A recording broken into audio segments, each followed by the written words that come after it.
Bab 3, Bayangan dari Masa Lalu. Sudah 3 hari sejak Nadia mengungkapkan rahasianya di bawah hujan. Budi mencoba menenangkan diri, menyibukkan diri dengan pekerjaan, tapi bayangan wajah Nadia malam itu selalu muncul. Kata-katanya terus bergema. Open quote. Aku sebenarnya masih punya hubungan yang belum selesai. Close quote. Budi tidak tahu siapa pria itu, bagaimana kisah mereka, dan sejauh apa hubungan mereka dulu. Yang ia tahu hanyalah satu, hatinya mulai dipenuhi rasa cemas. Malam yang gelisah. Malam itu, Budi duduk di sofa apartemennya dengan televisi menyala, tapi tak benar-benar ia perhatikan. Tangannya sibuk memainkan ponsel, membuka dan menutup aplikasi chat berulang kali. Pesan dari Nadia masuk. Open quote. Bud, bisa ketemu sebentar di balkon, aku nggak bisa tidur. Close quote. Tanpa pikir panjang, Budi langsung melangkah keluar. Di balkon, Nadia sudah berdiri menatap kota yang dipenuhi lampu. Rambutnya tergerai, wajahnya tampak lelah. Kamu kelihatan nggak baik-baik aja, kata Budi hati-hati. Nadia menoleh, tersenyum tipis. Aku cuma kepikiran, aku takut nyakitin kamu. Budi menghela napas. Aku lebih takut kamu nggak jujur sama aku. Keheningan menguasai mereka. Hanya suara mesin kota di kejauhan yang terdengar. Hingga akhirnya, Nadia berkata lirih, dia datang ke Jakarta, mantan itu. Budi terdiam, jantungnya berdetak lebih cepat. Pertemuan tak terduga. Keesokan harinya, Budi sengaja pulang lebih awal dari kantor. Saat memasuki lobi apartemen, langkahnya terhenti. Di depan pintu masuk, ia melihat Nadia bersama seorang pria. Pria itu tampak berpenampilan rapi, berjas dengan ekspresi percaya diri.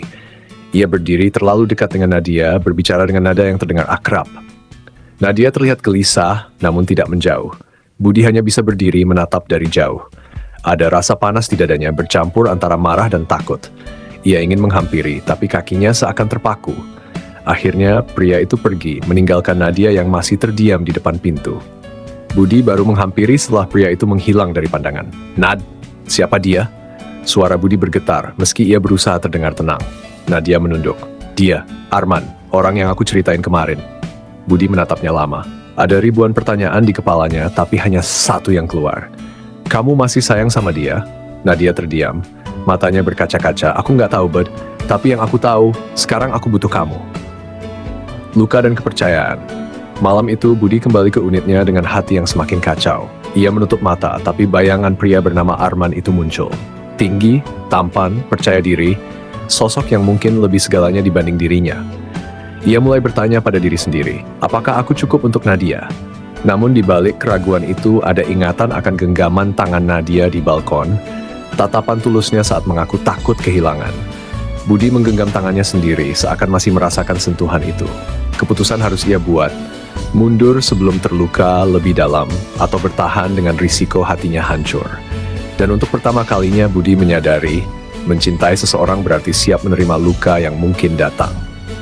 Dialog di tengah malam, beberapa jam kemudian terdengar ketukan pelan di pintu apartemennya. Saat dibuka, Nadia berdiri dengan mata sembab. Boleh aku masuk? Tanyanya pelan. Budi mengangguk, meski dadanya masih penuh gejolak. Mereka duduk di sofa, saling diam beberapa menit. Aku ketemu dia tadi karena dia maksa, kata Nadia akhirnya. Aku nggak mau ada hubungan lagi sama dia. Tapi aku juga nggak bisa bohong, dia pernah jadi bagian besar dari hidupku. Butuh waktu buat benar-benar lepas. Budi menatapnya dalam.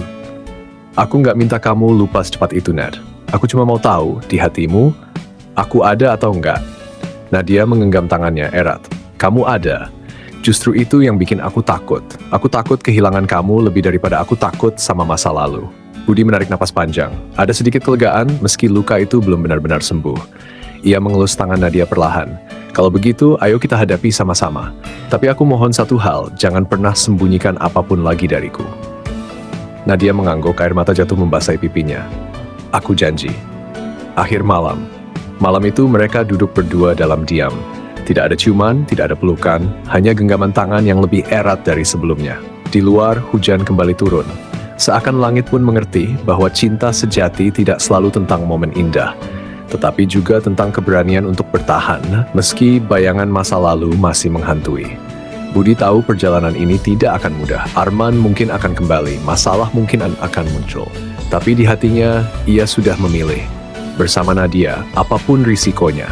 Karena kadang, cinta yang paling dewasa bukan tentang siapa yang pernah, tapi tentang siapa yang rela bertahan, meski tahu luka akan selalu ada di dalamnya.